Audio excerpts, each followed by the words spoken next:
تکبر کو مزید سمجھا دیجئے، اس ضمن میں کون کون سے اعمال آتے ہیں؟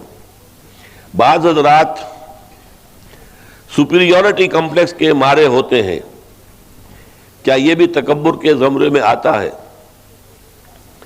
سپیریورٹی کمپلیکس جو ہے در حقیقت انفیریورٹی کمپلیکس کا نتیجہ ہوتا ہے، اور یہ یقیناً تکبر کے زمرے میں آتا ہے۔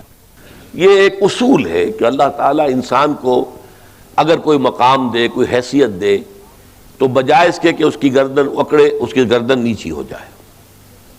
جیسے کہ اللہ تعالیٰ کا حکم رہا کہ جب تم فاتح کی حیثیت سے داخل ہو جاؤ کسی شہر کے اندر تو تمہاری گردنیں جھکی ہونی چاہیے۔ وَادْخُلُوا الْبَابَ سُجَّدًا، اور حضور جب مکے میں داخل ہوئے تھے 10,000 جو ہے مسلمانوں کی فوج کے ساتھ، اس وقت آپ کی گردن اتنی جھکی ہوئی تھی کہ آپ کی سواری کا جو جانور تھا اس کی گردن کے ساتھ آپ کا ماتھا ٹکا ہوا تھا۔